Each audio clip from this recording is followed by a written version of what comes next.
Yeah, so What's the in next bit of Norman's news bed? is some stuff that came out a couple of weeks ago from Warlord Games, and they're expanding on their sort of Dark Age collection. And so they've introduced a couple new miniatures into the mix. So there's three new Norman characters. Well, they're not new; they've existed for thousands of years. Well, 1,000 years. But yes, there's Bishop Odo, Duke William of Normandy, and Turstin Fitzrolf. Now, I know the first two. I have no idea about Turstin, but he sounds like a cool character indeed. I believe, Jerry, you were telling me that he was like a friend of William's or something on the battlefield. But, he was one of William's closest friends, and he was apparently the standard bearer at Stamford.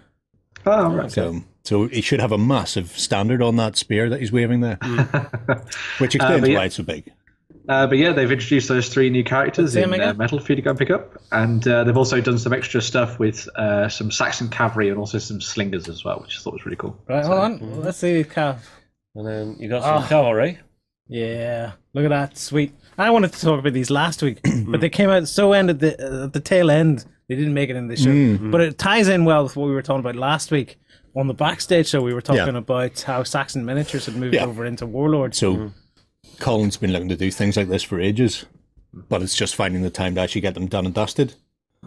I really like these slingers, especially the Saxon slingers, because I have a set of his Viking archers, and the Viking archers and these Saxon slingers are so close in actual outfits, because let's face it, Dark Age outfits weren't massively different, especially between the Anglo-Saxon / Anglo-Danes and the actual Vikings. Yeah. It means you can easily have these mixed in with various warbands, and they won't look too dissimilar, because the sculpting style is all very consistent throughout the ranges. One of the interesting things I was thinking about when I was looking back at sort of like historical weaponry and that kind of thing is that I always thought that slings potentially weren't that great at what they did or anything. They were kind of just given to the peasant to try and hopefully do some damage.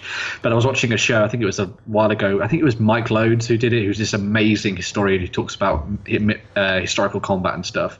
And he was saying that those slings thrown by an adept slinger could be like a bullet from a gun, and they would just go straight through you if you weren't careful. Oh, yeah. So yeah, dangerous weapon. He's the little hyperactive bald fellow, isn't he?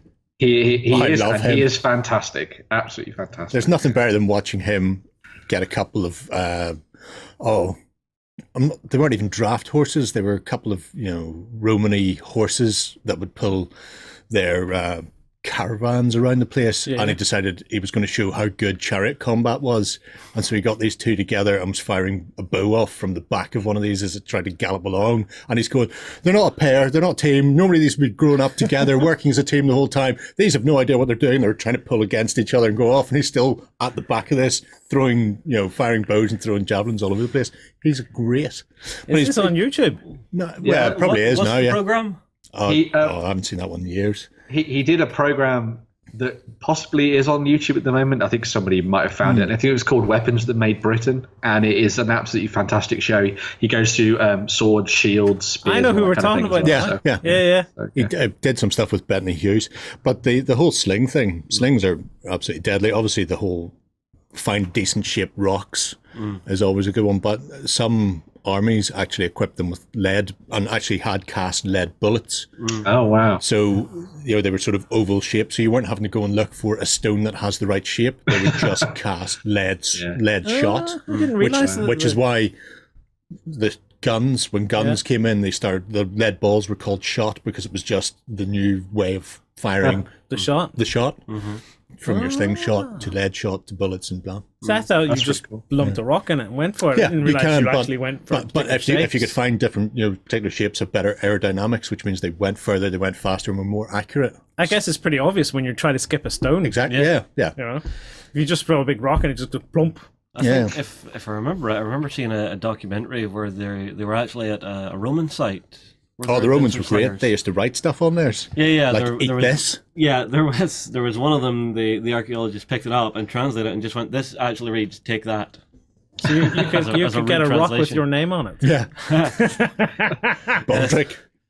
So the chances of being two rocks with Baldric on it, very slim. Oh, cool.